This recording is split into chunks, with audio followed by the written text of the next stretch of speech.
লাগিয়া দিবানিশি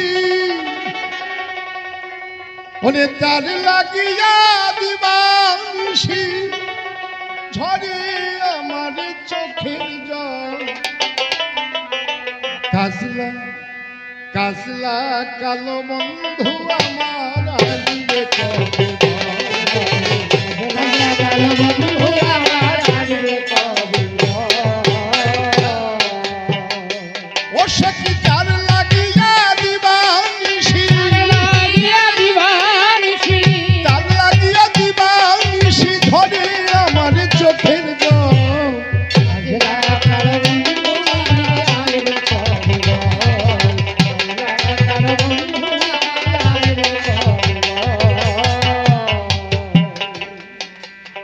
যৌবন জ্বালা ভীষণ জ্বালা সহনো না যায় কুলকে দিয়া মন সপেছি শ্যামরা না পায়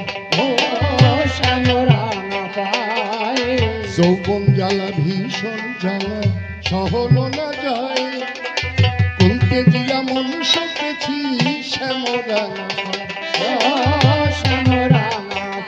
এখন বন্ধুর দেখা পাবো কোথায়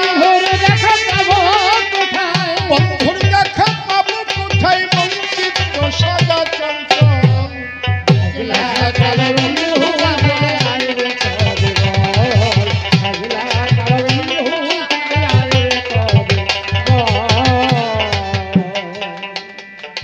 বলনা সখী বন্ধু আমার কেন বা দিল ফাঁকি শ্যামবিহনে বৃন্দাবনে কেমন করে থাকি কেমন করে থাকি ও বন্ধু বলনা সখী বন্ধু আমার কেন বা দিল ফাঁকি শ্যামবিহনে বৃন্দাবনে কেমন করে থাকি কেমন করে থাকি ও সদা কৃষ্ণ কৃষ্ণ বলে ডাকি কৃষ্ণ বলে ডাকি কৃষ্ণ কৃষ্ণ বলে ডাকি ভালোবাসার একটি ফল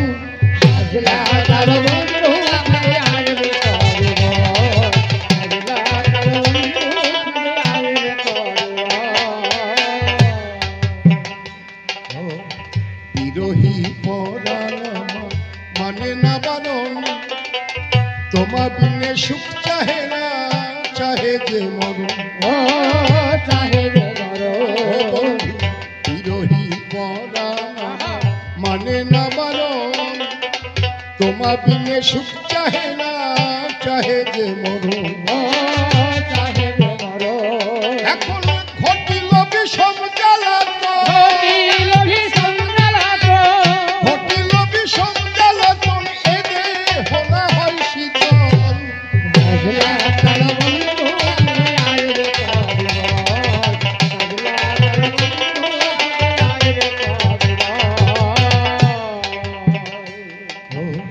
শ্রীমতী রাধিকা কাঁদে কাঁদে গোপী প্রাণ অমল ভাবে একই তোমার প্রেমের প্রতিভা প্রেমের প্রতিভা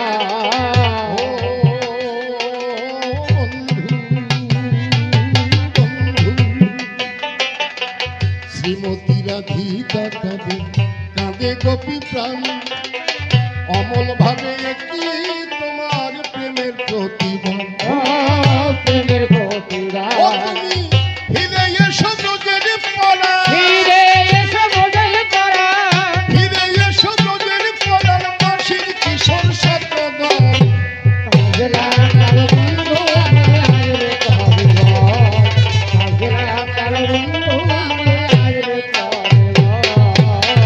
যেভাবে প্রশ্ন তারে করেছিলাম দান এক এক করে দিয়ে গেছে তার সঠিক সমাধান কোন প্রশ্নের জবাব তার মতে রাখে নাই কো বাকি এইবার কি আমি হরি আচার্য সবার মধ্যে থাকি উনি বলেছে আমি কোনো কিছু জবাব দিতে বাকি রাখলাম না বাবা ভাইপো তুমি যে কথাগুলো বলেছো না আমি প্রত্যেকটা কথাই যদি আমি তোমার কাছে জানতে চাই তুমি সারা রাত্রিও ছাড়াতে পারবে আমি একটা প্রত্যেকটা কথায় কথায় ধরবো, প্রত্যেকটা কথায়। উনি কি বলেছে? লয়ে নিজ নারী ব্রহ্মচারী সচ্চরিত্র রবে, হাতে কাম মুখে নাম সদা সত্য কথা কবে, সরস্বতী পরপতি কবুনাস্কর শিবে, হরিরে ডাকিলে হরি তোমারে ডাকিবে। খুব সুন্দর কথা বলেছে বাবা হরিচাঁদ ঠাকুর। এইটা সকলকে মেনে চলতে হবে, কি বলেন আপনারা? আমি দেখেছি হরিচাঁদের বাজারে বড় বড় সাধক, আমি তাদের নাম শুনেছি, যেমন অশ্বিনী গোসাই। আমরা যে হরি সঙ্গীত গাই, কি বাবা অশ্বিনী গোসাই নাম শুনেছেন? আর সেখানে নারী নিয়ে ব্রহ্মচর্য রক্ষা করতে বলেছি। আমার কথা হচ্ছে, এই নারী নিয়ে ব্রহ্মচর্য রক্ষা করতে গেলে আমাদের কৃষ্ণ ভক্তার জগতে গেলে একটা জিনিস পাওয়া যায়, সেখানে গুরু ধরতে হয়। গুরু না ধরলে কিন্তু হয় না। আপনি কোনো কিছু করতে যাবেন, তার একটা গুরু আছে। আপনি বিদ্যা শিখবেন, তার একটা গুরু আছে। আপনি কাঠের কাজ শিখবেন, তার একটা গুরু আছে। আপনি রেডিও সারবেন, তার একটা গুরু আছে। আপনি টিভি সারবেন, মাইক মেশিন সারবেন। এই মাইকের অপারেটিং করছে যিনি, প্রথমেই পারত না, অতগুলো বোতাম তো কোথায় টিপতে হবে, কি করতে হবে, একজনের কাছে শিখতে হয়, না শিখলে হয় না। তাহলে একটা গুরুর দরকার আছে, গুরু ছাড়া হয় না, তাই তো? কিন্তু তোমাদের বাজারে কি শোনা যায়?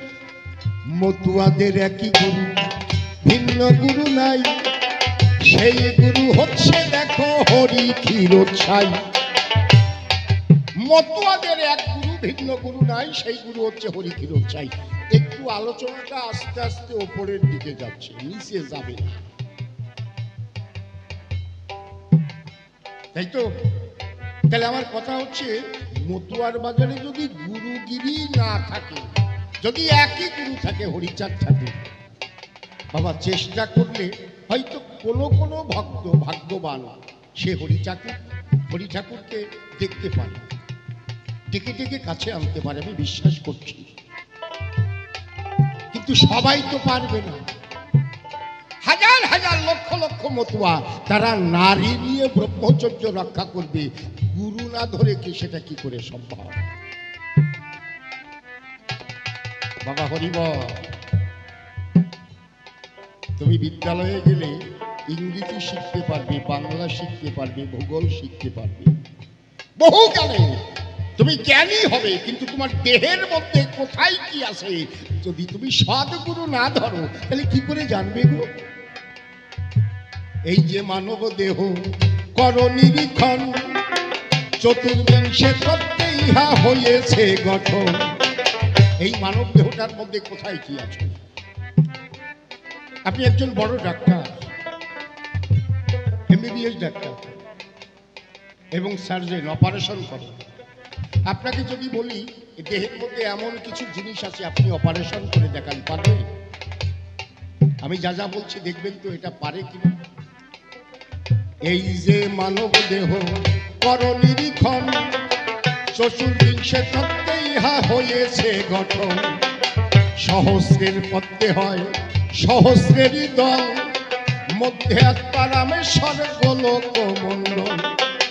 নাসা বলে দ্বিদল পদ্ম রূপ মুখঞ্জ রাখি, কণ্ঠ দুরি 16 দল পদ্ম দিল রাখি। সহস্রের পদ্ম কোথায় আছে? অপারেশন করুন, ব্রেনটা পাবেন। গুরু ধরার দরকার আছে বাবা। তোমরা নারী দিয়ে ব্রহ্মচর্য রক্ষা করবো মুখে পাও, কিন্তু লাস্টে তো টেকে না। আর একটা কথা বলেছি, বড় ব্যথা পেয়েছি, বলে তোমাদের মধ্যে সাদা পোশাক পরাইয়ে নাকি গুরুরা কি করে? গুরু প্রসাদী করে। এটা যারা করে তারা বৈষ্ণবের মধ্যে পড়ে না, কৃষ্ণ ভক্তের মধ্যে পড়ে না, ব্যভিচারের দলের মধ্যে পড়ে। ওইটাকে মর্কট বৈরাগী বলা হয়। নয়, মর্কট বৈরাগ্য। গৌরহরি বলেছে, কি বলেছে? মর্কট বৈরাগ্য কভু না করিবে, অনাসক্ত হইয়া সদা বিষয় ভুলিবে। একদম গৌরহরি নিষেধ করে গেছে, খবরদার। এটা কে করেছিল? আমি তো বলে যাচ্ছি, নিত্যানন্দের ছেলে বীরভদ্র ন্যাড়ানেড়ির দল করে এটা করেছিল। হরিবল পড়ে দেখবে। তাহলে দেহটাকে জানতে হবে আর বৃন্দাবনের ভজনটাকে শিখতে হবে। কাম বিষ কাম গায়ত্রী যাহার উপাসন, এইভাবে ভজনা করবে না সে যত ভক্তগণ। শিক্ষা গুরু কৃষ্ণ আমার দীক্ষা গুরু রায়, যার কাছে ভজন তত্ত্ব আমি কিন্তু পাই। বৃন্দাবনের ভজন যদি কেউ না শিখতে পারে, নারী নিয়ে ব্রহ্মচর্য কি করে রক্ষা করতে পারে, আমি কিন্তু পরিশুদ্ধ বুঝতে পারি নাই। তোমাদের মধ্যে নাকি তন্ত্র মন্ত্র নাই, যদি তন্ত্র মন্ত্রই না থাকে সেটা কি করে ব্রজের ভজন হয়? বাবা কি একদম বলে গেছে। আর তুমি যে বললে তোমাদের মধ্যে বিশুদ্ধ মতুয়া, সবাই তো না। আমি কব নাকি হাটে হাড়ি ভাঙবো নাকি?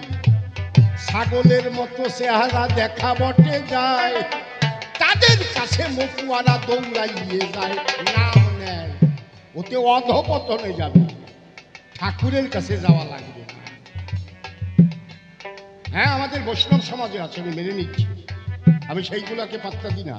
আমার গৌরহরি বলেছে, খবরদার, কোনো ব্যভিচার চলবে না, শোনো দিয়ে মন, সঠিকভাবে সত্য কথা করো আলাপন, ব্রহ্মচর্য রক্ষা করো সদ্গুরু ধরে, সাধন ভজন করো সংসারে। কত সোজা।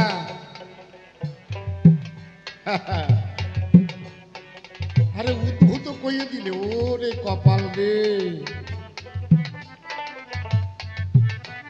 এখন মানুষ তোমার কথা শুনে না, তারা এখন দ্বিমতে পড়ে গেছে। আমরা এখন কি করি? কেহ কেহ কৃষ্ণ ভক্ত মনে মনে চিন্তা করে, ভগবানের বাজারে পার্থক্য নাই কভু চরাচর। রাম হরি কৃষ্ণ হরি শ্রী গৌরাঙ্গ হরি, হরিচাঁদ আসল হরি পূর্ণানন্দ হরি, আছে না? তাহলে ওইগুলো বাদ দিয়ে নাকি কি কয়ে গেল? কিছু বললেন না, এটা উদ্ভূত। রাম হরি কৃষ্ণ হরি শ্রী গৌরাঙ্গ হরি, হরিচাঁদ আসল হরি পূর্ণানন্দ হরি, এই কথা যদি আমরা অধ্যয়ন করি, আর কি কথা বলে গেলে তুমি সবার বরাবরই। তোমার কথা শুনে আমার ব্যথা লাগে প্রাণে, এই জন্যে প্রশ্ন করি এই সবার স্থানে। এটা কি করে উদ্ভূত হলো তুমি একটু বুঝাই দে। তুমি বললে কি ভগবান ব্রহ্মে থাকে, ওনার কথা ধরে বলছি। ব্রহ্ম ভগবান কয়টা? এই ভগবান চিনতে গেলে কতগুলো গুণ লাগে?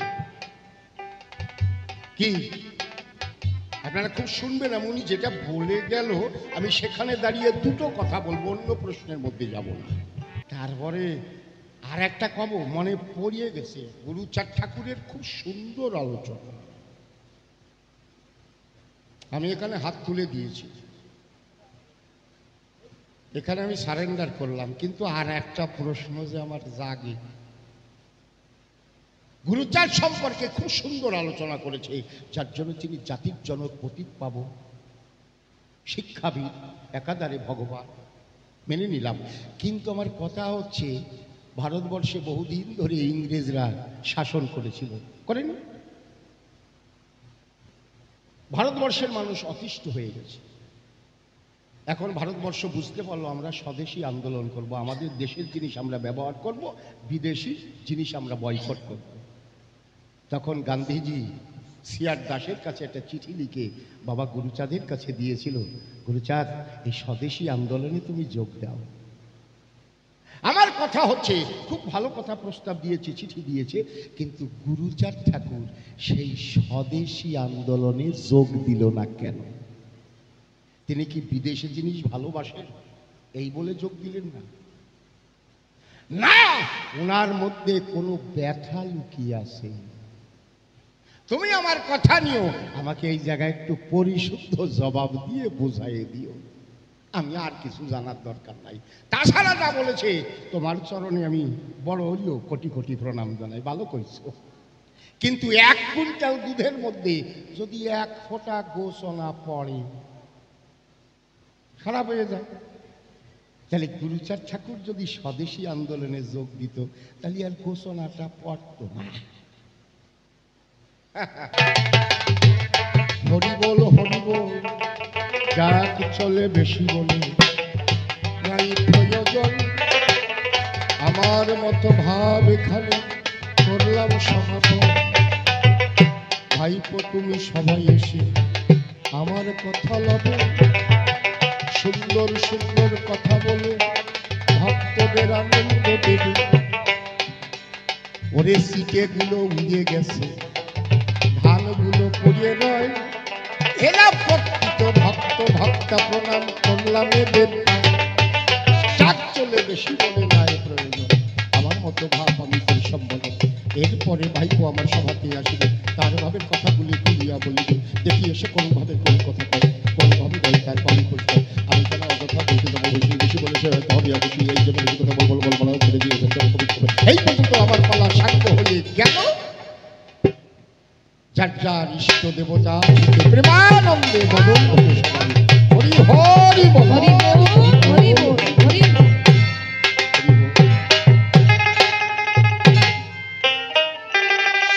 হরি আচার্যের মুখে অনেক কথা শুনলাম, আমিও শুনলাম।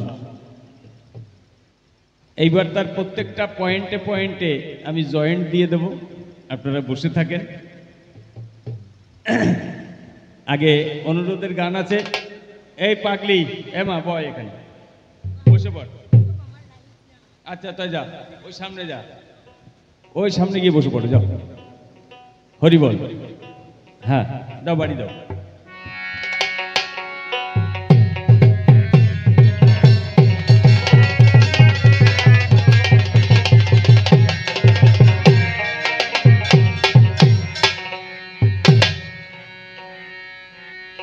আমি চিঠি লিখি তোমার কাছে ব্যথার কাজলে, আশা করি পরাণ বন্ধু আছো কুশলে। আশা করি পরাণ বন্ধু আছো কুশলে। আশা করি পরাণ বন্ধু আছো কুশলে। আশা করি পরাণ বন্ধু আছো কুশলে। প্রথম নিয়ম ভালোবাসা,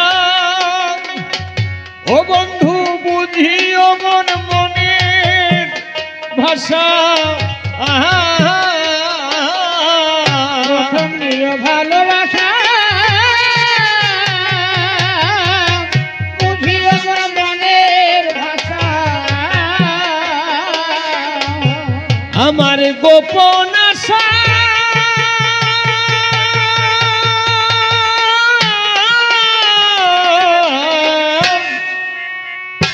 আমার গোপন আশা ভিজিয়ে দিলাম, গোপন আশা ভিজিয়ে দিলাম নয়নের জলে।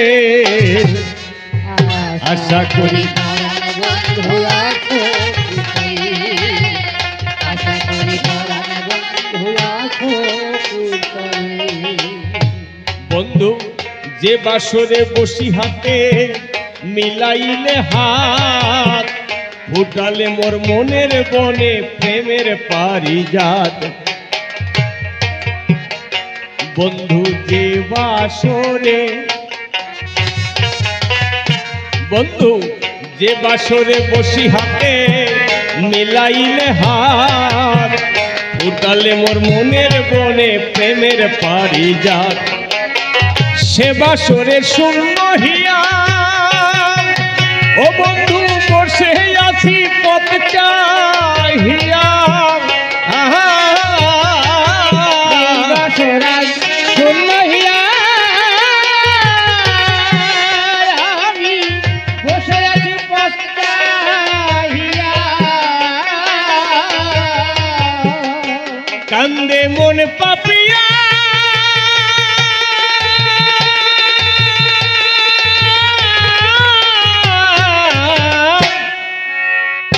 কান্দে মন পাপিয়া গুমরিয়া মন পাপিয়া গুমরিয়া এ বুকের তলে আশা করি পরাণ বন্ধু আছো কুশলী আশা করি পরাণ বন্ধু আছো কুশলী বন্ধু যে বকুলের তলায় বসি শুনিয়েছিলে বাসি সে বকুলের মুকুলে আজ বন্ধ আলো হাসি টানার টানা। বন্ধু যে বকুলে বন্ধু যে বকুলের তলায় বসে শুনিয়েছিলে বাসি সে বকুলের মুকুলে আজ গন্ধ আলো আসি ও শুধু ছিঁড়ে গেছে গাঁথা মালা ওই আমার বুকে জাগে দারুণ জ্বালা ছিঁড়ে গেছে কাঁথামালা আমার বুকে গেছে দারুণ জ্বালা ওই আমি একলা কাঁদি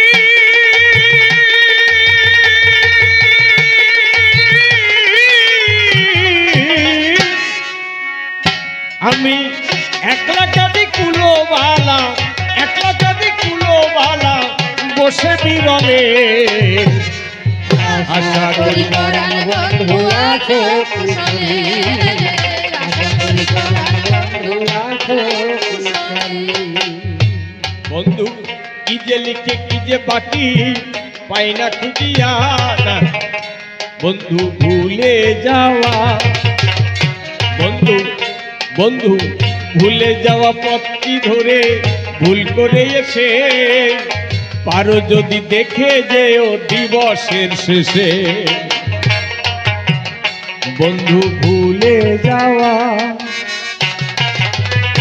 বন্ধু ভুলে যাওয়া পথটি ধরে ভুল করে এসে পারো যদি দেখে যেও দিবসের শেষে আমায় দেখে যেও নয়ন ভরে ও বন্ধু কেমন আছি পরে ঘরে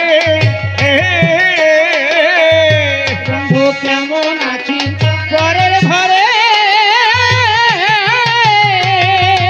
তুমি দেখে এলো নয়ন ভরে আছে মন বিহগী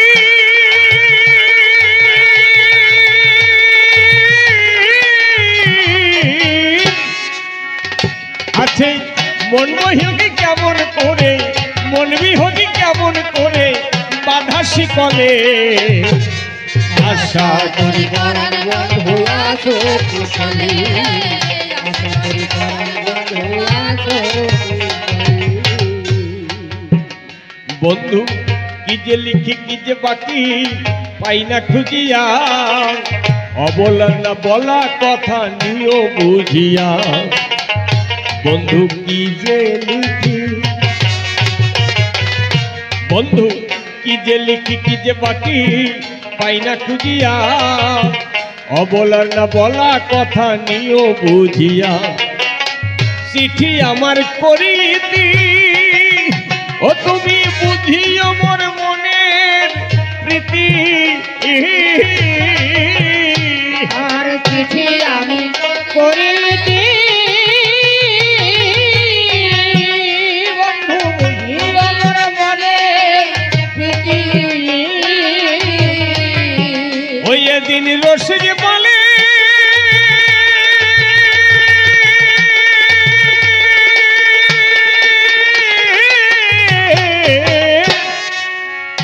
এদিন রসিক বলে শেষ মিনতি রসিক বলে শেষ মিনতি চরণ কমলে আশা করি পরাণ বন্ধু আসো কুশলী আশা করি পরাণ বন্ধু আসো কুশলী। ধৈর্য ধরে থাকবেন সবে, বিচারে কিছুক্ষণ বলতে হবে, না বললেই নয়।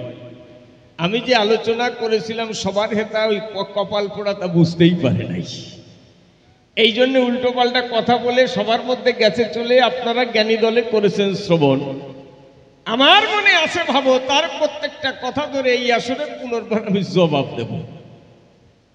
কাকা তোমার মনটা যে কত ফাঁকা যাচ্ছে তোমার কথা শুনে দেখা। দেখবেন কথার মধ্যে দিয়ে দেখা যায়, যায় না? আবার কথার মধ্যে দিয়ে বোঝাও যায়। এই জন্য আমি বলেছিলাম, আমাকে প্রশ্ন করেছিল মতুয়া ধর্ম আরোপিত না উদ্ভূত। আমি বলেছিলাম উদ্ভূত, নতুন সৃষ্টি। উনি করলেন বর্ণনা, তারকেশ্বর গানে তো তা বোঝা যায় না। তিনি বলেছেন এমন দয়াল অবতার হয়নি, হবে না রে আর, সংকীর্তন মারে মাঝে গোড়া নাচে বারে বারে। আচ্ছা তাতে কি হয়েছে? কারণ তারকেশ্বর তো আগে বৈষ্ণব ছিলেন, বৈষ্ণব থাকাকালে দাঁড়ায় বলি তবস্থলে, তখন তিনি ওই গান লিখেছিলেন। পরে যখন হরিচাঁদের কাছে গেল সব হরিচাঁদের পায়ে দিয়েছিল। এই জন্য বলি তোমার ঠাই তারকেশ্বর গানের মধ্যে যা বলেছে, কিন্তু হরিলামৃতে তা তো লেখে নাই, লিখেছে। দেখবেন একজন শিল্পী, একজন কবি যখন সে কাব্য রচনা করে, যখন গান রচনা করে, তখন থাকে যে ভাবের ভিতরে তার উপরে রচনা করে। কিন্তু যদি কারোর জীবনী গ্রন্থ লেখে তখন তার সাথে আলাদা থাকে, থাকে না? তাহলে আমাদের আকর গ্রন্থ হচ্ছে হরিলীলামৃত। তোমার কাছে বলবো কত, তাহলে বলো সেই হরিলীলামৃতের মতো। সেখানে কিন্তু বলেছে কি, রাম হরি কৃষ্ণ হরি শ্রী গৌরঙ্গ হরি, হরিচাঁদ আসল হরি পূর্ণানন্দ হরি। তাহলে যদি এই জায়গা থেকে বিচার করি, তাহলে আমি করি বর্ণনা হরিচাঁদ ঠাকুর যে আসল, আর তারা যে আসলে আসল নয় তা কিন্তু তিনি লিখেছে, তুমি তা বোঝো না। জ্বালা হচ্ছে এই জায়গায়। কারণ দেখবেন চৈতন্য ভাগবত পড়বেন, চৈতন্য চরিতামৃত পড়বেন, চৈতন্য করচা পড়বেন, চৈতন্য অমিয় নিমাই চরিত পড়বেন। কি বলবো তোমার কাছাকাছি, আমি চৈতন্য মহাপ্রভুর ৫-৭খানা আকর গ্রন্থ পড়েছি। কোন জায়গায় চৈতন্য মহাপ্রভু নিজেকে ভগবান বলে নাই, বলেছে? তিনি কি বলেছে? চৈতন্য ভাগবত ভক্ত নচ পূর্ণ নচংসক। চৈতন্য ভাগবতে লোচন দাস লিখে, এই বৃন্দাবন দাস লিখেছেন। তাহলে বৃন্দাবন দাসকে তিনি মহাপ্রভুকে দেখেছেন, মহাপ্রভুর বরে তার জন্ম হয়েছে। লেখা আছে যে এই বৃন্দাবন দাসের মা বিধবা ছিল, শ্রীবাস ছিল না, যে শ্রীবাসাঙ্গিনায় মহাপ্রভু কীর্তন করতেন, সেই শ্রীবাসের বিধবা বোন নারায়ণী। তার স্বামী মারা গেছে, মহাপ্রভু তাকে পান খেয়ে, পানের সিবড়া দিয়েছে, তাই খেয়ে নাকি বৃন্দাবন দাসের জন্ম হয়েছে। তাহলে সেই বৃন্দাবন দাস চৈতন্য ভাগবত লিখেছে। আমি বলি তোমার ঠাই সেখানে চৈতন্য মহাপ্রভু যে একদম স্বয়ং ভগবান এরকম তিনি লেখেন নাই, আর মহাপ্রভু তেমন কিছু বলেন নাই। তো চৈতন্য মহাপ্রভু কি, তিনি হচ্ছেন ভক্ত অবতার। কি বলবো, সবার ধারে কেমন করে নাম করে ভগবানের নাম করবে চলাচলে, সেইগুলো দেখিয়েছে চলাচল। যাই হোক, এখন তাকে অবতার বলে সবাই বলে, কিন্তু ওর মধ্যে কি আছে? চৈতন্য ভাগবত ভক্ত নচ পূর্ণ নচংসক। তিনি হচ্ছেন একজন ভক্ত, তিনি পূর্ণও না, তিনি অংশও না। এই তো মানে বোঝা যায়। তুমি আমার কথা নেবে, ভালো করে পড়াশুনো করবে, তাহলে বুঝতে পারবে। তুমি যে একেবারে পড়াশুনো জানো না তা আমি বলছি না। আসলে এই হরি আচার্য ইনি প্রথমে রামায়ণ গান গাইতেন, তারপরে বহুদিন পরে বুড়ো বয়সে কবি গান শুরু করেছে। এই জন্য রামায়ণের শিল্পী তো ভালো করে রামায়ণ ছাড়া আর কিছু জানে না। কি বলবো তোমার ঠাই। তাহলে ওখানে দেখো যে মহাপ্রভু সম্পর্কে যা লিখেছে, আমি মহাপ্রভুকে শ্রদ্ধা করি, কিন্তু তিনি যা করেছেন ভালো করেছেন, কিন্তু সব কাজ করে যেতে পারেন নাই। কি বলবো তোমার ধারে মহাপ্রভু যা লেখা আছে চৈতন্য চরিতামৃতের ভিতরে, নারীদের খুব ঘৃণা করেছে। মা, নারীদের সম্পর্কে চৈতন্য মহাপ্রভু যা বলেছে, সে আমার লজ্জা লাগে সত্যি। চৈতন্য মহাপ্রভু নরক এই কাঠের নারী মূর্তি দর্শন করতে মানা করেছে। কাঠের নারী মূর্তি দর্শন করলে পরে তাও নাকি পুরুষের সাধন ভজন যাবে সারে খারে। তাহলে নারী এত খারাপ সরাসর। আমি বলি তোমার ঠাই বিধবা মাধবী ৮০ বছর বয়স, তার কাছ থেকে ছোট হরিদাস চাল পাল্টে নিয়ে এসেছিল, তাকে ওই জন্য তার সঙ্গ ত্যাগ করেছিল, পরিত্যাগ করেছিল, আর জীবনে তার দলে নেয় নাই। কি বলবো তোমার ধারে, আমি যদি যাই আলোচনা করে মহাপ্রভুর উপরে, আমি করি বর্ণনা, ঘন্টার পর ঘন্টা বলতে পারি, দাঁড়ায় বলি তোমার বরাবরই, তার জন্য অন্য কারোর কথা বলা লাগবে না। কি বলবো সবার কাছে? আচ্ছা, এই জগতে কোনো মানুষ আছে নিজের নাম বলে নিজে নাচে? কোনো মানুষ নিজের নাম বলে নাচে? আপনারা শুনেছেন? রাম কোনোদিন রাম নাম করেছে? হ্যাঁ, করেন। কৃষ্ণ কোনোদিন কৃষ্ণ নাম করেছে? করেন। আচ্ছা, সেই কৃষ্ণ যদি মহাপ্রভু হয়, তাহলে সে নিজের নাম নিজে কৃষ্ণ কৃষ্ণ কয়? তার তো কাজ করার কথা, তাই না? আমি বুঝি না আসলে, আমি যদি প্রশ্ন করি তার জবাব দিতে পারবা না। যাই হোক, ও দিয়ে দরকার নাই। ও একটা ইম্পর্টেন্ট কথা বলেছে। কি? গুরুচাঁদ ঠাকুর হলেন যিনি কেন স্বদেশী আন্দোলনে যোগদান করেন নাই তিনি? তাহলে তিনি ইংরেজ যারা এই জগৎকে নাকি এই ভারতবর্ষকে শোষণ করছিলেন, তারা সেখান থেকে বাঁচাবার তরে এরা স্বদেশী আন্দোলন শুরু করে। গুরুচাঁদ ঠাকুরকে সিআর দাস চিঠি দিয়েছিলেন এই গান্ধীজির অনুরোধে, কিন্তু গুরুচাঁদ ঠাকুর সেই আন্দোলনে যোগদান করেন নাই। আগে আমাদের এই স্বদেশী আন্দোলনটা কি, এইটা একটু বোঝা চাই। স্বদেশী আন্দোলন কবে থেকে শুরু হয়েছিল? যখন থেকে বঙ্গভঙ্গ লর্ড কার্জন 1905 সালে করেছিল। এই যে 1905 সালে যখন বঙ্গভঙ্গ হয়, তখন কিন্তু এই পূর্ববঙ্গ আর পশ্চিমবঙ্গ নাম হয়েছিল, তার আগে পূর্ববঙ্গ পশ্চিমবঙ্গ নাম ছিল না। তাহলে কি বলবো সবার ধারে, এই বঙ্গভঙ্গ কেন করে? কারণ বৃহৎ বঙ্গ অনেক বড়, সেই শতদ্র নদী থেকে শুরু করে আসাম, বিহার, উড়িষ্যা, ত্রিপুরা, এই এখন যে ঝাড়খণ্ড, এসব বাংলার ভিতরে। তাহলে দেখুন একটু চিন্তা করে, আজ থেকে 150-200 বছর আগে, 150 বছর আগে, 1905 সাল মানে 120 বছর আগে, 19 বছর আগে, তখন এই এত গাড়ি ঘোড়া কিছু ছিল? এখনই যদি পূর্ববঙ্গের থেকে এই উড়িষ্যা, বিহার সব মিলিয়ে কোনো দুর্ঘটনা ঘটে, আর একজন যদি প্রশাসক হয়, তার দ্বারা এটাকে রক্ষা করা সম্ভব? সম্ভব না।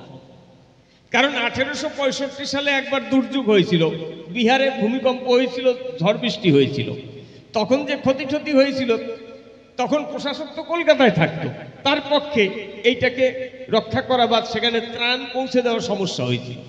সেই দিন থেকে ভেবেছিল যে বাংলাটাকে যদি ভাগ করা হয়, একটুখানি দেখুন ভেবে পূর্ববঙ্গ অর্থাৎ আসামের ওই পাশ দিয়ে ত্রিপুরার কিছুটা অংশ নিয়ে, আর ওই বৃহৎ পূর্ববঙ্গটা ভাগ হলে তার আলাদা একটা গভর্নর থাকবে, তার একটা অ্যাডমিনিস্ট্রেশন তৈরি হবে, তার জন্য অর্থ বরাদ্দ হবে, তার জন্য কাজের সংস্থান হবে। তাহলে কি হবে, যে দুজন যদি প্রশাসক হয়, আমি দিচ্ছি পরিচয়, তাহলে তারা ভালো করে পরিষেবা দিতে পারবে। আপনারা জানেন এই যে 24 পরগনা আগে একটা ছিল, এখন দুটো হয়েছে কেন? কারণ এই উত্তর আর দক্ষিণ 24 পরগনা 200-250 কিলোমিটার হচ্ছে মানে লম্বায়। তাহলে মনে করুন ধারণা, একজন ডিএম এর পক্ষে এতগুলোকে দেখা সম্ভব না। আজকে দুটো হয়ে যাচ্ছে, মেদিনীপুর ভাগ হয়ে গেছে। তেমনি বঙ্গভঙ্গ করতে চেয়েছিল, কিন্তু এখানকার এই বর্ণবাদী যারা সেই আন্দোলনে মানে তার বিরুদ্ধে আন্দোলন করেছিল। তারা কেন? কারণ ছিল কি, মানে এখানকার যারা জমিদার, তাদের জমিদারি ঢাকায়, জমিদারি চট্টগ্রামে, জমিদারি বরিশালে, জমিদারি খুলনায়, জমিদারি ত্রিপুরায়, জমিদারি আসামে, আর তারা সব কলকাতায় বাড়ি। এখানে বসে বাইজি নাচায়, বিড়ালের বিয়ে দেয়, কুকুরের শ্রাদ্ধ করে লক্ষ লক্ষ টাকা খরচা করে। আর ওইখানে যে নায়েব রেখে দিয়েছে, গোমস্তা রেখে দিয়েছে, তারা সাধারণ মানুষের উপরে অত্যাচার করে। এরা যদি বলে 1 লক্ষ টাকা ট্যাক্স, ওরা 5 লক্ষ টাকায় জোর করে আদায় করে। 1 লক্ষ টাকা জমিদারকে দেয়, আর 4 লক্ষ টাকা ওরা বসে ওখানে খায়। এইরকম করে দিনার দিন প্রজার উপরে নির্যাতন বেড়ে যায়। এই জন্যে ওরা করলো ভাবনা, আমাদের যদি বঙ্গভঙ্গ হয়ে যায়, তাহলে আমাদের ওই বঙ্গে গিয়ে থাকতে হবে, নইলে জমিদারি ছেড়ে আমাদের পশ্চিমবঙ্গে মানে কলকাতায় থাকতে হবে, এটা করা যাবে না। তাই কি করেছিল, বঙ্গভঙ্গের বিরুদ্ধে আন্দোলন শুরু করলো। ওই বঙ্গভঙ্গ আন্দোলনই পরে গিয়ে স্বদেশী আন্দোলনে রূপান্তরিত হয়েছিল। কি ঠিক বলছি না মিথ্যে? কি বলবো সবার কাছে, 1915 সালের পরে গান্ধীজি সাউথ আফ্রিকা থেকে ভারতবর্ষে আসে, এসে কংগ্রেসের সাথে যোগ দিয়ে 16 সালে স্বদেশী আন্দোলনের সাথে যুক্ত হয়। বসে শুনুন জ্ঞানী দল, এই স্বদেশী আন্দোলনে রবীন্দ্রনাথ ঠাকুর পর্যন্ত যুক্ত হয়েছিল, যার জন্য তিনি গান লিখেছিল। এই যে রাখি বন্ধন আমরা রাখি, এই কিন্তু স্বদেশী আন্দোলনের সময় বঙ্গভঙ্গের বিরুদ্ধে গিয়ে রাখি বন্ধন শুরু করেছিল। আর গান লিখলো কি, তোমরা কি এতই শক্তিমান, বিধির বাঁধন ভাঙবে তোমরা এতই শক্তিমান। ঠিক বলছি তো নাকি? রবীন্দ্রনাথের এই গান। এইবার কি বলবো, সবার ঠাই আন্দোলন শুরু হয়েছে, সাধারণ মানুষ এসেছে, কিন্তু পূর্ববঙ্গে সাধারণ মানুষ এই আন্দোলনে যোগ দেয় না। গান্ধীজি সিআর দাসের কাছে ডাক দিয়ে কয়, আচ্ছা পূর্ববঙ্গে কি এমন কোন লিডার আমাদের নাই? দাঁড়ায় বলি তবস্থলে যার কথায় লক্ষ লক্ষ মানুষ চলে। একজন ডাক দিয়ে কয়, একজন মাত্র লোক আছে, তার নাম গুরুচাঁদ ঠাকুর, তার কথায় লোক যাতায়াত করে সব সময়। বলছে কথা নাও, তারে চিঠি দাও। বসে শুনুন জ্ঞানী দল, এই কিন্তু সিআর দাস গুরুচাঁদ ঠাকুরকে চিঠি দিয়েছিল, গুরুচাঁদ চরিতে লেখা আছে, আছে না? গুরুচাঁদ ঠাকুর যখন ওই চিঠি পায়, খানিকক্ষণ চিন্তা করে ডাক দিয়ে বলে শশীভূষণের ধারে, আচ্ছা এইবার আমি যা বলছি সেই চিঠির জবাব তুমি লিখে দাও। তিনি কি বলেছিলেন, সমাজের বুকে আছে যত দুর্বলতা, আগে তাহা দূর করা আবশ্যক কথা। অর্থাৎ সমাজের বুকে যে দুর্বলতা আছে, আমরা যদি ইচ্ছা করি ফিরিঙ্গিদের 24 ঘন্টার মধ্যে তাড়াইয়ে দিতে পারি, কিন্তু তাড়াইয়ে দিয়ে বসাবো কারে? তোমরা যারা আমাদের তো মানুষ বলে মনে করো না, তারা দেশ দেশ বলি যারা আজি ঘুরিতেছে, কিছু বাপু বোঝো এরা কেন এভাব ধরেছে, স্বার্থ রক্ষা ওরা সবাই জানে ভালো করে, আমাদের কাছে আসে তাই স্বার্থের খাতিরে। মনে করুন ধারণা, আজকে ওরা দেশ চলে যাচ্ছে, দেশ মানে তোমার আমার মায়ের যাচ্ছে না, ওদের জমিদারি চলে যাচ্ছে, ওদের সোনার মোহর চলে যাচ্ছে, ওই জন্য ওরা আন্দোলন করছে, তোমার আমার কিছু না। তিনি বলেছিলেন, আমরা তো স্বদেশী, আমরা তো স্বদেশের জিনিস আমরা তো ব্যবহার করি, আমরা লাঙ্গল চাষ করি, লাঙ্গল আমাদের কামাররা বার করে, লাঙ্গল আমাদের মিস্ত্রিরা লাঙ্গল তৈরি করে, জোয়াল তৈরি করে, মই তৈরি করে, ঘর তৈরি করে, আমাদের বিদেশি জিনিস আমরা কিছু ব্যবহার করি না। কিন্তু তোমরা যারা বড় লোক, তোমরা যারা বিদেশি জিনিস বর্জন করার কথা বলছো, তোমরাই তো বিলেতি গাড়ি চড়ো, তোমরা বিলেতি মদ খাও, তোমরা বিলেতি সিগারেট খাও, বিলেতি কোট পড়ো। সিআর দাসের কোট কোথা থেকে ধুয়ে আসতো? লন্ডন থেকে। বোঝেন, একটা টাই মানে একটা কোট স্যুট কলকাতা থেকে প্লেনে করে না, তখন জাহাজে করে যেত, জাহাজে করে 3 মাস লাগতো, লন্ডনে গিয়ে ধুয়ে ইস্ত্রি করে নিয়ে আসতে 3 মাস লাগতো। তাহলে একটা কোট ধোয়ার জন্য তার যে টাকা খরচা হতো, এখানের একটা ধোপা তার একটা সংসার চলে যেত ওই টাকায়। তাহলে সে কি করছে, দেশি ধোপারে দিয়ে কোট ধোয়াচ্ছে না, লন্ডনে গিয়ে কোট ধোয়াচ্ছে, সে নাকি বিদেশি জিনিস বর্জন করতে বলছে। গুরুচাঁদ ঠাকুর করলেন বর্ণনা, তোমাদের এই ছলচাতুরি দিয়ে কিছু হবে না। দেখবেন ওই যখন ওই স্বদেশী আন্দোলন, যখন সুরেন্দ্রনাথ বন্দ্যোপাধ্যায় অম্বিকাচরণ মজুমদারকে দিয়ে বাংলাদেশের দায়িত্ব দিয়ে মিটিং করিয়ে আমাদের মানুষদের সব কায়দা করে নেয়, ওরা করলো বর্ণনা, বাবা গুরুচাঁদের কাছে না শুনে তোমাদের সঙ্গে যাব না। যখন গুরুচাঁদ ঠাকুরের কাছে গিয়েছিলেন, গুরুচাঁদ ঠাকুর ডাক দিয়ে বলে, এই দাঁড়াও, হাতে তো নিশান দেখি, নিশানা তো ভালো, জোরে জোরে একসঙ্গে তোমরা কি বলো? মানে নিশান নিয়ে যাচ্ছে, নিশান তো আমার বাবা দিয়েছে। এই নিশানের যে 3 কোণা, 3 কোণা মানে হচ্ছে সত্য, প্রেম, পবিত্রতা। ওই যে লাল রং, ওটা হচ্ছে সংগ্রামের প্রতীক। দেখবেন রেড সিগন্যাল, গাড়ি ঘোড়ার লাল পতাকা দাঁড় করালে থেমে যায় না, অর্থাৎ যে পর্যন্ত আসো ওই পর্যন্ত থামো, আর ব্যভিচারি ঠেরি করে আর মতুয়ার মধ্যে এসো না। আর ওই যে সাদা বর্ডার দিয়ে ঘেরা, ওটা হচ্ছে শান্তির প্রতীক। এরা সংগ্রাম করে কিন্তু প্রাণহানি নয়, রক্তপাত নয়, তার মধ্যে দিয়ে সবকিছু করে আদায়। হরিচাঁদ গুরুচাঁদ যে আদায় করেছে, রক্তপাত হয়েছে, জীবন গেছে, মারপিট হয়েছে, খুনোখুনি হয়েছে, বোম মারা লেগেছে, লাগেনি। এই যে সৎ পথে থেকে ন্যায়নিষ্ঠভাবে আদর্শের লড়াই লড়ে কোটি কোটি মানুষের সবকিছু উদ্ধার করে দেওয়া, এইটা হচ্ছে মতুয়ার লড়াই, যেখানে কোনো রক্তপাত হবে না, খুন খারাপি হবে না, বাজে কথা বলা লাগবে না, কিন্তু ন্যায্য পথে আদায় করতে হবে সৎ সাহসের সঙ্গে, সংগ্রামের মধ্যে থেকে। এইটাই তো বিষয়। এই জন্য গুরুচাঁদ ঠাকুর বলেছিল, দেশ কারে বলে বাপু, মাটি কি মানুষ, কোনোদিন তরে তাহা করিয়াছ হুঁশ। দেশ কাকে বলে? একখণ্ড ভূমিকে কি দেশ বলে? মনে করুন ধারণা, যেখানে মানুষ বসবাস করে না তাকে কিন্তু দেশ বলা হয় না, হয়? তাহলে দেশ মানে মানুষের যেখানে বসবাস করে, মানুষের নাম অনুসারে দেশ হয়। ভারতের নাম ভরতের নাম অনুসারে হয়েছে, হয়নি? এই যে বঙ্গ, আমাদের বঙ্গ বলে না, বঙ্গ বলে একটা জাতি ছিল, বঙ্গ জাতির নামে এই বঙ্গ হয়েছে। মনে করুন ধারণা আমাদের সবকিছু ভুলিয়ে দেওয়া হচ্ছে। কি বলবো সবার কাছে, এটা জানে না যারা পড়াশোনা করেছে, এই মাস্টার মশাইরা নিশ্চয়ই জানেন। অস্ট্রিক ভাষাভাষীর লোক ছিল না, আজ থেকে 70-80 হাজার বছর পূর্বে ভারতবর্ষে প্রথম যে মানব গোষ্ঠী এসেছিল তারা হচ্ছে অস্ট্রিক ভাষাভাষীর লোক ছিল, আমাদের পূর্ব জনতারা। কি বলবো সবার ধারে। তাহলে এটা যদি দেখি বিচার করে, সেখান থেকে আমরা বসে আছি, আমরা ভারতের আদিবাসী, কিন্তু কি বলবো সবার ঠাই আজকে আমাদের সব জায়গায় অধিকার নাই। এই যে বঙ্গভঙ্গ যখন শুরু হলো, ওরা যখন চিঠি দিয়েছিল, এই জন্য গুরুচাঁদ ঠাকুর বলেছিলেন স্বার্থ রক্ষা ওরা সবাই জানে ভালো করে, তোমাদের কাছে আসে তাই স্বার্থের খাতিরে। তাহলে কি বিপদে যারা তোমাদের কিছুই দেখে না, আজ কেন কাছে আসে কিছুই বোঝো না, যারা বিপদের সময় তোমার পাশে দাঁড়ায়নি, তোমার ঘরে খাবার না থাকলে এক মুঠো খাবার নিয়ে যায়নি, পিতামাতা যখন রোগে ভুগেছে তার পথ্য নিয়ে যায়নি, আজকে এসে ভাই বলে জড়িয়ে ধরছে, কিন্তু এক গ্লাস জল তুলে দিতে খেতে পাচ্ছে না, ডাব কেটে খাওয়াতে হচ্ছে। মানে আন্দোলন করতে গেছে, কিন্তু জল পিপাসা পেয়েছে, যেই নোংর ঘর থেকে জল দিছে খেতে পাচ্ছে না, ডাব পেড়ে দিতে হচ্ছে তবে খাচ্ছে। কি বান্ধব ভাই নাকি সে? গুরুচাঁদ ঠাকুর বলছে ভাই বলে তাকে নাও বুকে, খালি বললে হবে না মুখে মুখে, তুমি যদি ভাই বলো তাহলে বুকে নাও, বুকে নিয়ে তাকে জড়িয়ে ধরো, তবে তুমি বলতে পারো সে ভাই। মনে করুন ধারণা তুমি তাকে ছুতে পারবে না, জল তুলে দিলে খেতে পারবে না, আর ভাই বলবে ও ভাই দিয়ে কিছু হবে না। এই যে পঞ্চায়েতি ব্যবস্থা হয়েছে না, এই পঞ্চায়েতি ব্যবস্থার সূত্রপাত কোথা থেকে? গুরুচাঁদ ঠাকুরের কাছ থেকে। গান্ধীজি পেয়েছিল, গান্ধীজির নামে দেখবেন চালিয়ে দিচ্ছে যে এই পঞ্চায়েতি ব্যবস্থা গান্ধী করেছে, আছে না? বামেরাও তাই করেছে। কারণ কি, এই যে চিঠি দিয়েছিল গুরুচাঁদ ঠাকুর তখন বলেছিলেন ভারত পল্লীর দেশ, পল্লীতে মহান, শুভবুদ্ধি নিয়ে আগে গ্রামে গ্রামে যান, পল্লী যদি জাগে তবে জাগিবে ভারত, অবশ্যই সুগম হবে স্বাধীনতার পথ। আছে না গুরুচাঁদ চলিতে? তাহলে এই যে গুরুচাঁদ ঠাকুরের থিওরি, পল্লী যদি জাগে তবে জাগিবে ভারত, ওইখান থেকে গান্ধীর মাথায় ঢুকেছিল।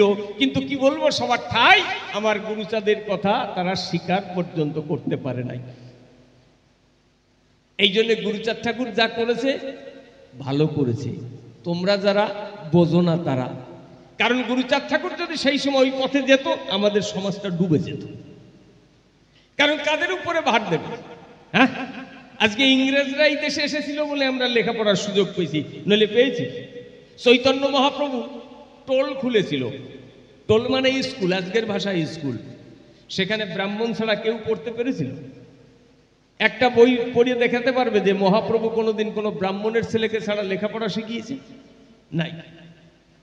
কোনোদিন কোনো শূদ্রের ঘরে অন্ন জল গ্রহণ করেছে? করে নাই। আচ্ছা, সে সাম্যবাদী কি করে হয়? হ্যাঁ, এই জন্যে আমারে খেপাইও না আর আমারে মুখ ফুলাইও না, তাহলে আর তোমার বিটাই কিছু থাকবে না। হ্যাঁ, হরিবল হরিবল।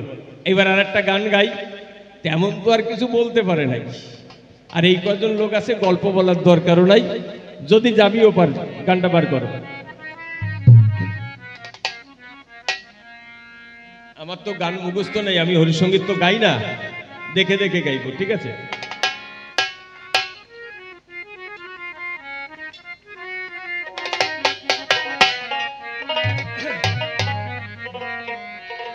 আহা, যদি যাবি ও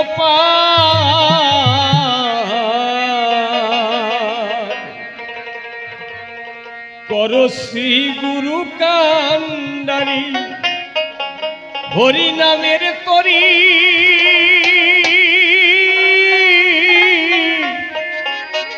হরি বলে তরি খোলো রে, এবার যদি যাবি ও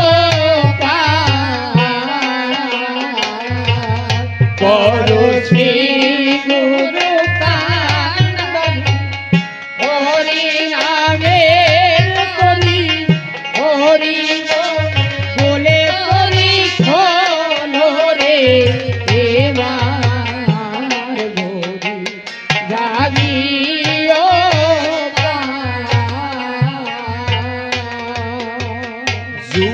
জুতের হালি কাটারে ধরি,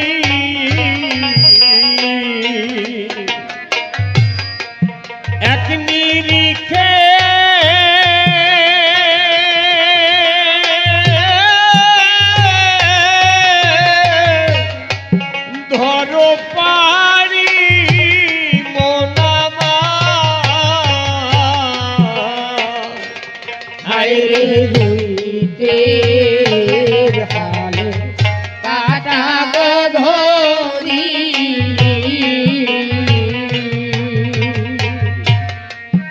এক নিরিখে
মনের গুণে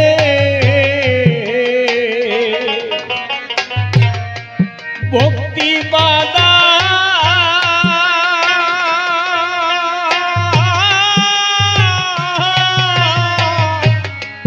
দাওনা টেনে মোনাবা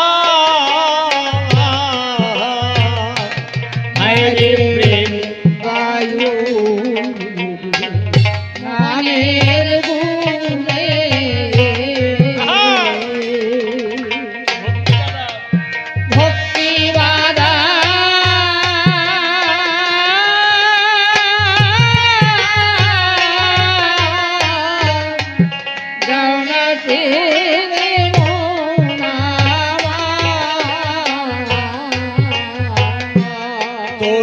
সাধো কোন মাস্তুল সযতনে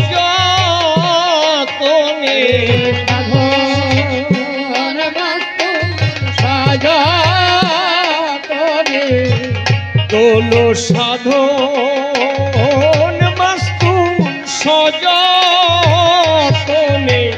গুণের জুড়ি লাগাও রে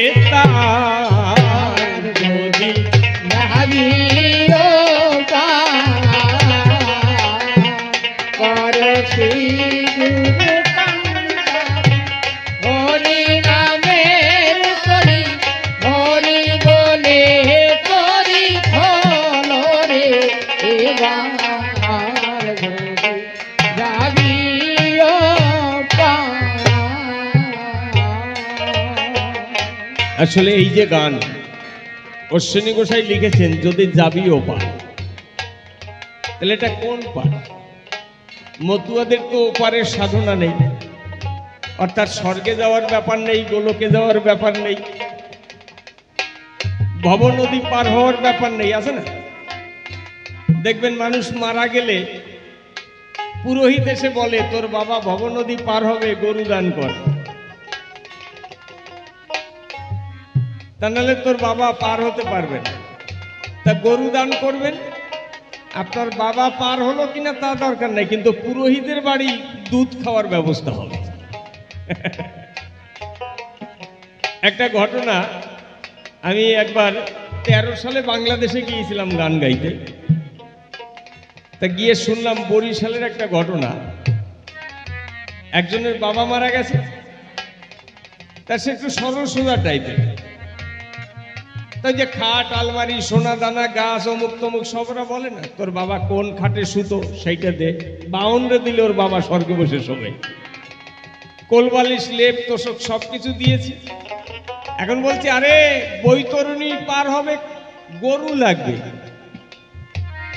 তা ওদের গোয়ালে যে বড় গরু, যেটা মানে 1 কুড়ি 2টো গরু, মানে 22খানা গরু, তা তার মধ্যে যে বড় গাই যেটা 5-6 সের দুধ হয়, সেই গাই ওর ছেলে সরসিদা তো বাবার জিনিস, বাবা যদি পার হয় এটা বাচ্চা দিলে ওতে টেনে নিয়ে যেতে পারবে, বড় গোয়ালের সবচেয়ে বড় গাইটা দিয়ে দিয়েছে। বাউন তো টের পাইছে, সেটা 5-6 কেজি দুধ হয়, সেই গাই দিয়ে দিয়েছে। মাস তিনেক পরে ওই ঘুরতে ঘুরতে সেই বাউনের পাড়ায় গেছে, গিয়ে দেখে বাউনের বাড়ির সামনে ওর সেই গাই বাঁধা। ও আবার জিজ্ঞেস করেছে সে বৈতরণী নদী কোথায়, কয় উড়িষ্যায়। কয় উড়িষ্যায় বৈতরণী নদী, আর বাউনের বাড়ি বরিশাল, এর বাড়িতে কেন আমার গাই বাঁধা? ও গাইয়ের দড়ি খুলে নিয়ে চলে এসছে। এবার ওর কাকা হচ্ছে আমার মাস্টার মানুষ, বাউনে জিজ্ঞেস করেছে বাড়িতে, সে বাউন বাড়ি ছিল না, তা বলেছে ওই সে গাই নিয়ে গেছে। এবারে সে কাকাকে বলছে তোমার ভাইপো আমার গাই দান করলো, আর তারপরে সেই গাই নিয়ে এসছে। এবারে ভাইপোকে ডেকেছে, কিরে বাবা তুই গরু নিয়ে এসছিস? কয় হ্যাঁ। কয় তুই তো দান করলি। কারে? কয় কেন? ওই যে ঠাকুর মশাই। কয় ঠাকুর মশাইরে দান করেছি। উনি কি চাইছে যে আমারে গরু দাও? ও তো বলছে তোর বাবা বৈতরণী পার হবে তার জন্য গরু দান করতে হবে। তা বৈতরণী উড়িষ্যায়, ওনার বাড়িতে আমার গরু বান্ধা কেন?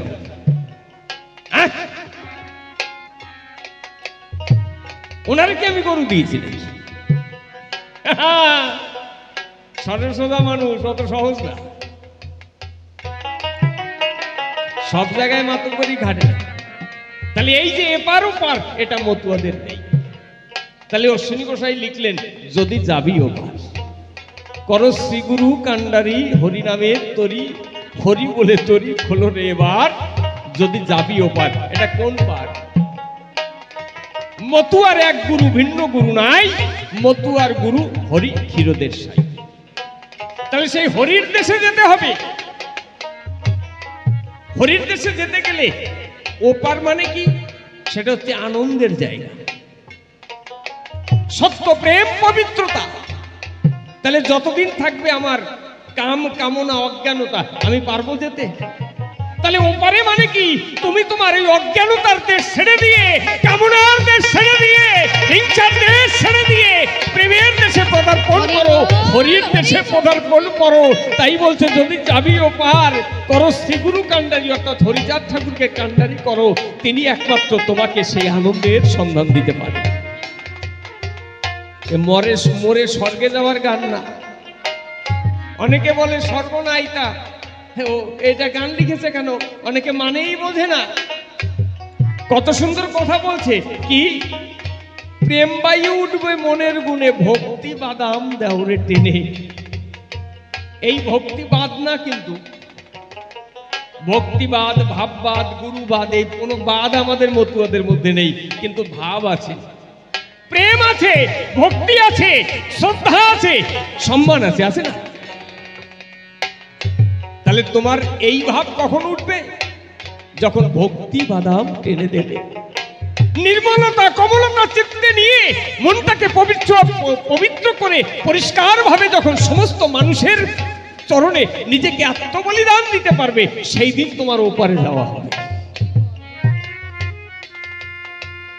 এইখানে দাঁড়িয়ে বলছে কি সুন্দর কথা, হায় রে ওই সুখে দিয়ে রে মাত্রা, করো রে মোহ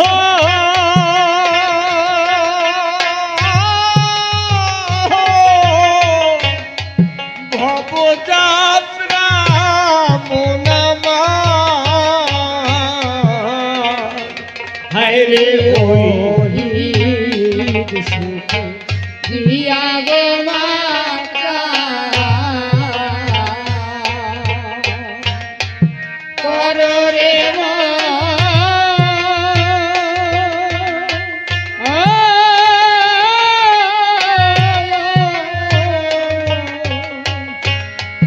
ভবযাত্রা মোনামা, ও করো সাধু ওর সঙ্গে শুভ যাত্রা, সাধু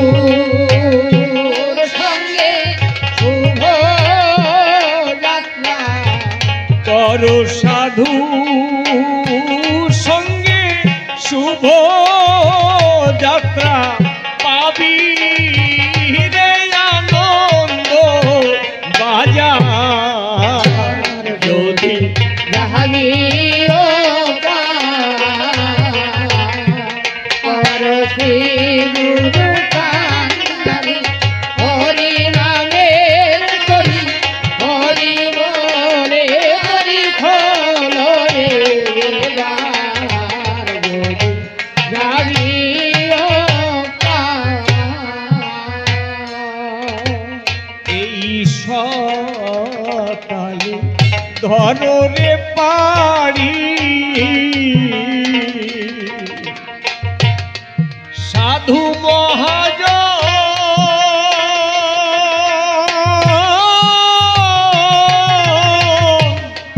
বহর ধরি মোনামার হায় রে এই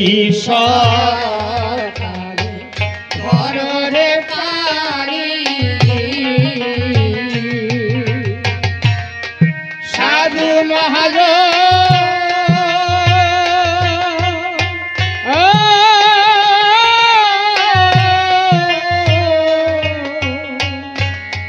বহর ধরি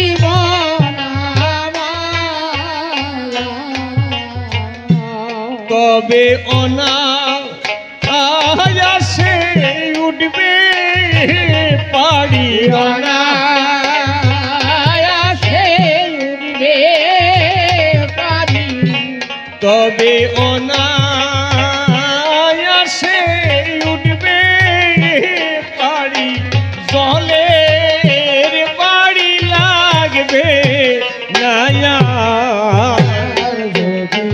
যাহাবি ও পারা করছি গুরু কান্দারি হরি নামের করি হরি বলে করি খোলো রে দ্বার যদি যাহাবি ও পারা কাকা এখানে কি বলছেন এই সকালে ধরো পারি সাধু মহাজন বহর ধরি তোমাদের মতন বলে না গুরু ব্রহ্মা গুরু বিষ্ণু গুরুদেবে মহেশ্বর গুরু রেব পরম ব্রহ্ম তস্মৈ শ্রী গুরুবে নমঃ ওনাদের কি গুরু যদি করে বেশ্যালয় গমন তবু গুরু পতিত পাবন আর গুরুচাঁদ ঠাকুর বলেছেন গুরু যদি করে বেশ্যালয় গমন সে লাঠির ভাজন লাঠি দিয়ে সেটারে পথে নিয়ে আসে হ্যাঁ এখানে গুরুবাদের কোনো জায়গা নেই তাহলে কাদের সঙ্গ যেতে বলছে সাধু মহাজনের সঙ্গ ধরে যেতে বলছে তাহলে মহাজন যারা এই জগতে সঠিক পথের সন্ধান দিতে পারে তারা মহাজন তো এমনি হয় না তাই বলছি গোসাই গুরু চাঁদকে পররে নে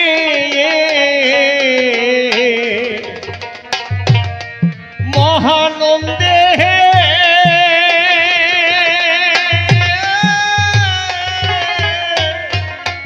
যাও না বে মোনামা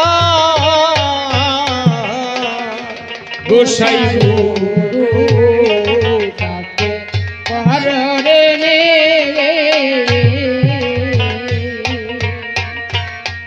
মহানন্দে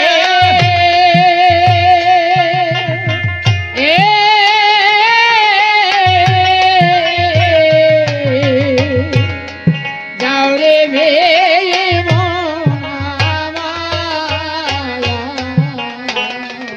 ওরে অশ্বিনী তুই কি সুখ পেয়ে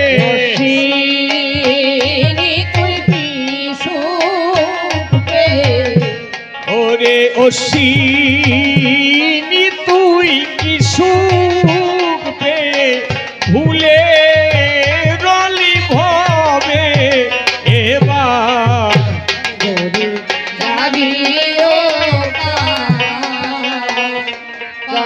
শ্রী গুরু কান্দারি হরি নামের হরি বলে করি খোলো রে দ্বার যদি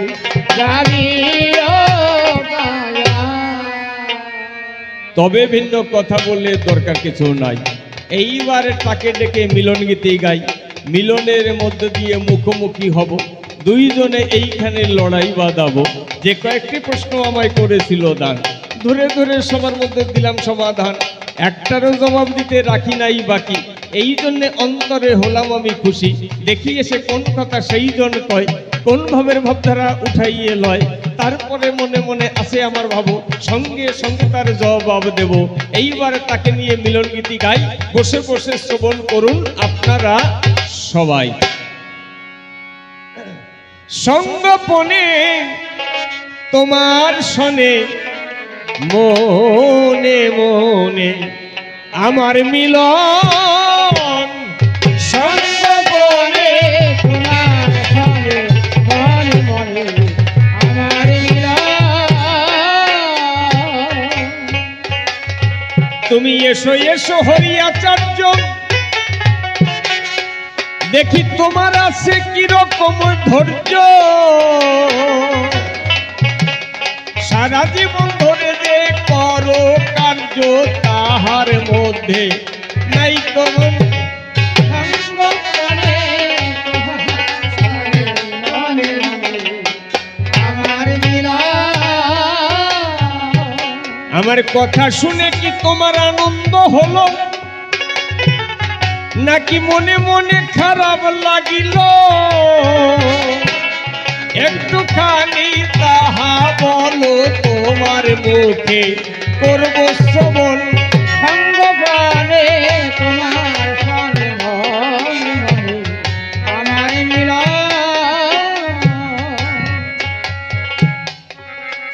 দেখো ভক্তদের আনন্দ দিতে হ্যাঁ, আমরা দ্বন্দ্ব করি এসব হাতে, শূন্য যত সুধি সতে আনন্দ তাদের হয়েছে বর্ধন। তবে তোমার কথা শোনার পরে হ্যাঁ, আনন্দ পেয়েছে আমার এই অন্তরে, হ্যাঁ। সব ব্যথা গেছে ধরে একটা কথাই করব জিজ্ঞাসা। তাহলে তুমি আমি দুজন মিলে